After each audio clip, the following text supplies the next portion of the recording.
Alright, so welcome to another video in my book series where I talk about my favorite books and share my favorite passages and some things that I really enjoyed about a particular book. Um, for a long time, I have not, picked up a fiction book that I really enjoyed.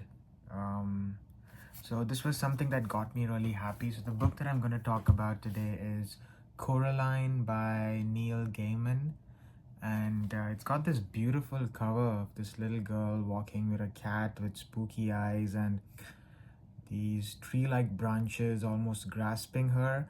And in the back you see the moon, but it's actually like a button with four dots on it. And it has some symbolism related to the book. So this book was published in 2002. It's part of the dark fantasy horror genre, and Neil Gaiman started writing this in 1990, but it was eventually published in 2002. Now, this is sort of a coming of age story. I think the main character, Coraline, is about 10 to 11 years old in this book. And, she's curious, she's imaginative, she moves into this new house. It's this large house with different flats. So different people live in different sections. So she, her mother, and her father live in the flat.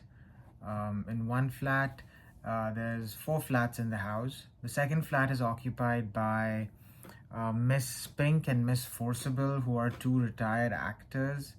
And the third flat is occupied by Mr. Bobo, who says he's training like this group of jumping mouse circus, like a big circus that's made out of mouse or something. Now, Coraline is curious. Both her parents are in the IT industry, so they're always busy. So she spends her time just walking around the house. And one day she discovers the door to one of the other flats. Now she opens it the first time and there is just a brick wall. But then she opens it again with this black key one day. And she finds this passageway to another world. She walks through, and then she enters this world that's very similar to her own house, but it's slightly different. Like some paintings are darker in terms of, like, there's a painting with fruit in her old house. In the new house, it seems like someone's eating the fruit. So slightly twisted image of her real house. And then suddenly she sees two people, a lady and a man, and they welcome her.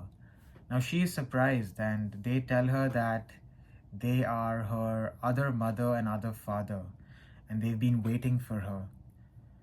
And they wanted to start a family, and Coraline is finally here, and she can live with them forever.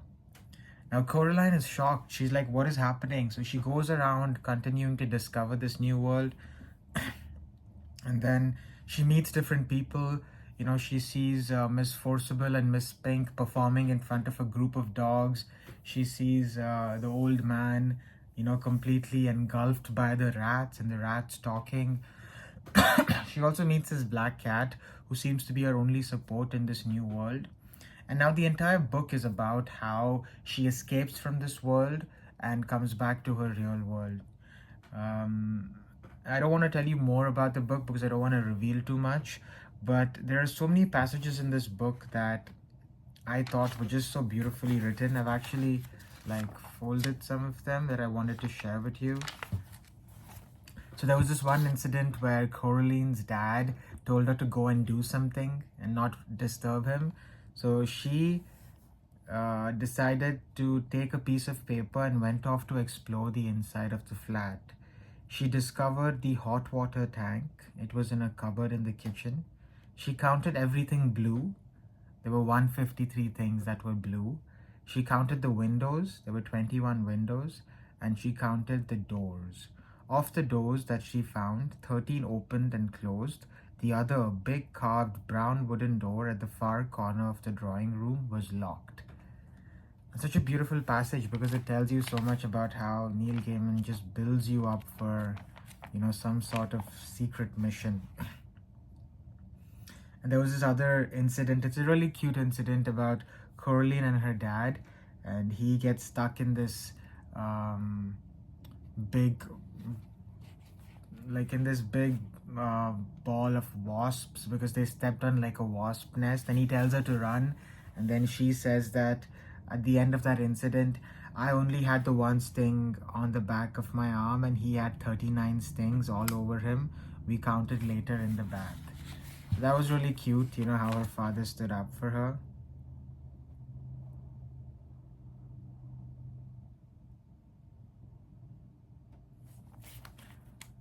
Um,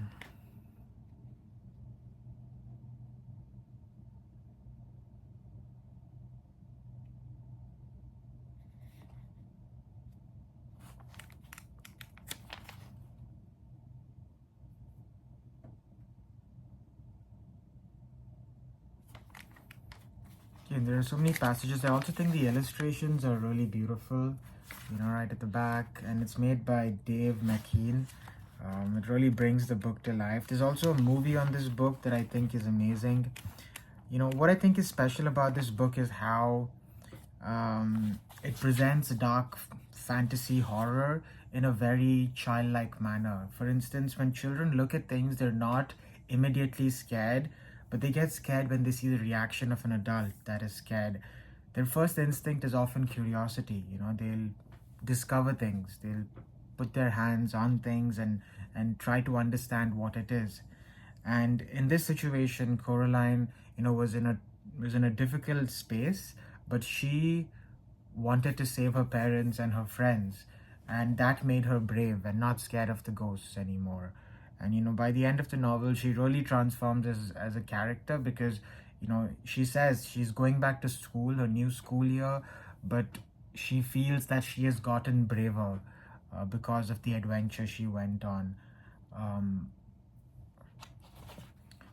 which basically involves a fight with the other mother and the other father. And this is a beautiful passage about like a toy box that starts moving and talking. So Coraline looked around the room. She looked in the cupboards and the drawers. Then she picked up one end of the toy box and tipped all the toys in out onto the carpet, where they grumbled and stretched and wiggled awkwardly free of each other. A grey marble rolled across the floor and clicked against the wall. None of the toys looked particularly soul-like, she thought.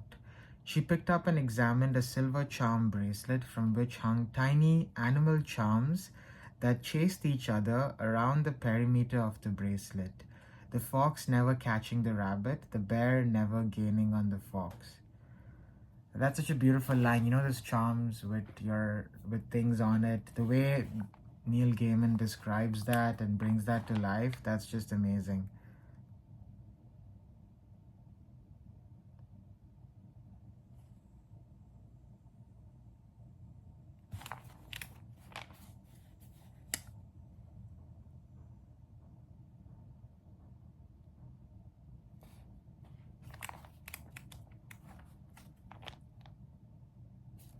And then at one point, like the other mother tries to tempt her to stay in this new world by giving her all the things she wanted. And then Coraline, in a very mature way, says that, you really don't understand, do you? She said, I don't want whatever I want. Nobody does, not really. What kind of fun would it be if I just got everything I ever wanted just like that and it didn't mean anything? What then? Yeah, so I can show you. You can find out more at themousecircus.com about the book, but the illustrations are just amazing.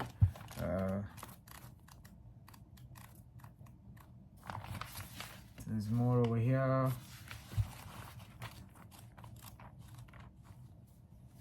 There's another one right here. Again, please do buy a copy of this book. It's published by HarperCollins, and it was released in 2002, or you can borrow one from your local library. This book got me excited about reading fiction again, and I'm excited to read more books by Neil Gaiman. It's really a coming-of-age story of a brave little girl that wants to keep her family safe and there's a lot to love about the main character and about the book overall. Thank you for listening to this review and some of my favorite passages. Do subscribe to this channel for more such reviews.